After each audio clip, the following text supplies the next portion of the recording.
The first presenter is from the PIRA's Technical Committee on Motor Car. He is currently the Executive Vice President of the MAA General Assurance Philippines. He started his non-life insurance career with New Zealand Insurance Company Limited and had previously worked with Generali Pilipinas and Fortune General. Prior to joining MAA, he was consultant for BPI-MS Insurance following the integration of Aviva into BPI-MS. He is also a founding member of Reinsurance Change Club of the Philippines and a member of the Society of Underwriters and the Philippine Insurers Club. To discuss his lecture, Are You Ready for the Next One? Let's all welcome Mr. Arturo B. Reyes.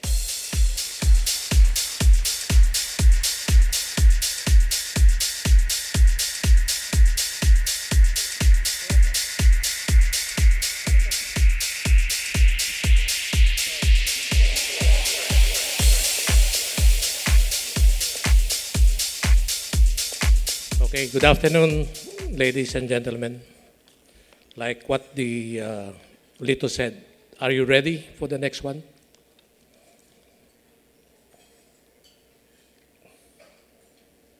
Looks like my remote is not ready, so.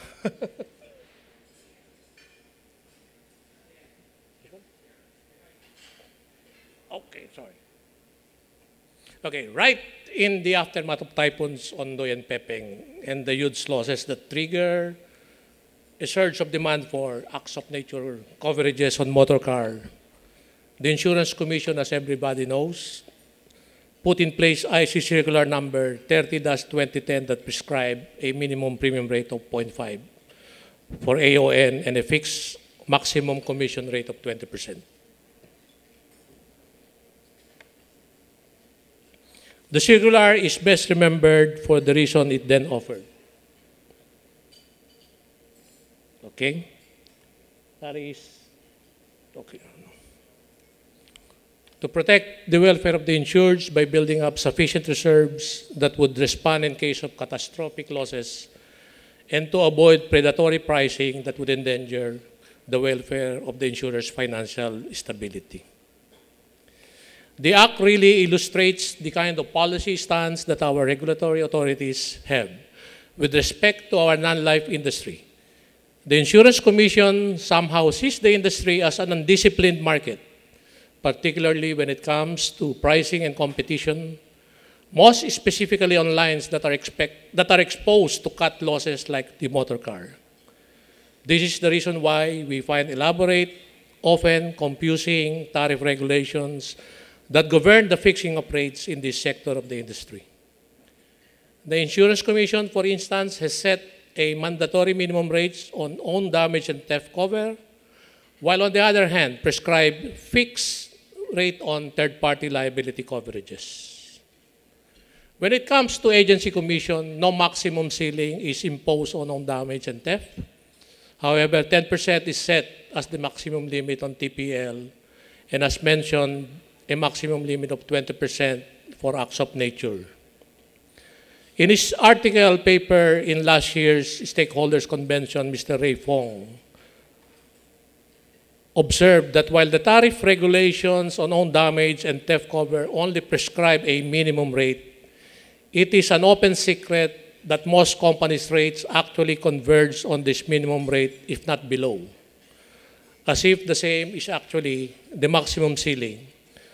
This is a glaring example of how tight the competition on pricing is in this business. Does the same apply to AON coverages? It does. It does appear that the same pricing reaction is observed when it comes to AON coverages. What makes matters worse is, however, that as time passes and as the memory of Ondoy, Pepeng, and their huge losses fade, industry rates on AON suddenly began dropping to breach rates at a very fast pace. Lately, this cover is even being given free by some insurance companies, some of which are major players in the motor car business. In retrospect, therefore, can one conclude that the IC issuance of Circular Letter 30-2010 was justified, and that its enforcement is imperative? Is the Philippine non-life insurance industry, particularly those in motor car insurance business, really an undisciplined market that once it is left alone to the interplay of supply and demand, the industry would kill itself through predatory pricing or cutthroat competition? As in the recent experience with Habagat, there seems to be a need to remind insurance companies with seemingly short memories that environmental catastrophes are imminent and real threats to the economy. Climate change, it seems, has substantially increased the risk in writing accounts that are exposed to environmental perils. Recent events have heightened the need for companies to rethink their basic assumptions, that not only in their business plans, but most importantly, as in the case of insurance companies, in the pricing of their products and prudent deployment of their insurance facilities. It is deemed apropos to quote the following statements from the GTC study. Oh, sorry.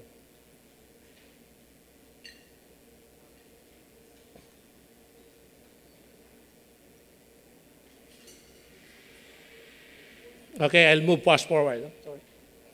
Due to its location along the western rim of the Pacific Ring of Fire and the Pacific Typhoon Belt, the Philippines is one of the world's most natural disaster-prone countries. In particular, it is vulnerable to typhoons, floods, landslides, droughts, volcanoes, and earthquakes. When the tropical storms Ondoy and Pepeng struck in 2009, the Office of Civil Defense estimated the damage to agriculture and infrastructure at close to 30 billion or 0.25% of the annual GNP. Besides, there is an average of 25 typhoons hitting the Philippines every year. Finally, climate change is likely to increase the country's vulnerability to natural hazards because extreme weather conditions are predicted to hit formerly unaffected areas. To drive home the point, we also cite the following graphs, which show the relative frequencies and comparative economic impact of the various natural disaster occurrences in the Philippines, covering the period 1980 to 2010. These show that storms and flood have brought the greatest number of occurrences and wrought the worst economic damage in the country.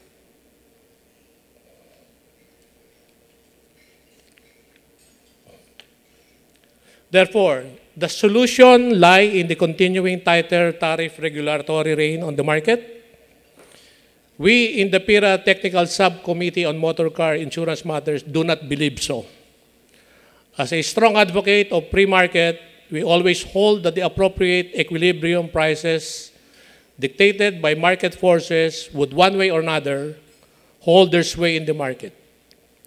Just as what is presently happening in our industry, where we see seemingly endless tariff breach practices and subtle circumventions all around, in spite of the proliferation of tariff regulations, it is our view that no amount of regulatory control and regulation can supplant the law of supply and demand or the free market forces in the determination of the appropriate rate.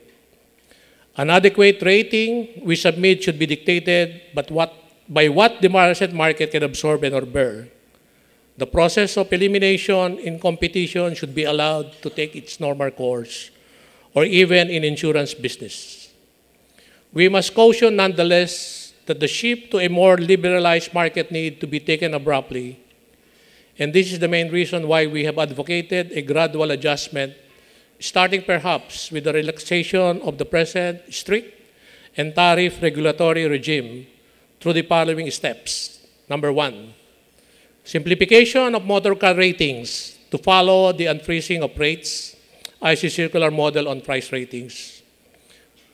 We recommend that each company shall be required to file with the Insurance Commission its own motor car rating structure for approval. Failure to submit shall mean that the company will be using the rates prescribed in the motor car manual of rates until the company is able to file its own rating structure. For natural perils or acts of nature, All provision under Circular Letter Number 30/2010 shall remain in force. Classification of motor vehicles with their own set of prescribed minimum ratings, especially for dual-purpose bodies, or SUV where the minimum rate should be at least 1.75, while the deductible is at least 0.75 of the sum insured. Only those classified as trucks by LTO shall be exclusively written as commercial vehicle. Observe the printed provisions on deductible ratings and to remove the deductible box under the motor car schedule, since the deductible proviso is already stated in the policy condition. And lastly, PIRA should be left alone to strict monitoring and self-policy. Before I end, I would like to acknowledge and thank the members of the PIRA Motor Car Technical Subcommittee on Motor Car. That's Ray Fong, Wafi del Villar, Da Natividad, Presi Manaig, Beth Castro, Cleto Obelio, Toti Peralta, Manny Aguilar, Alex Pablo, and Shirley de Guzman. Thank you very much.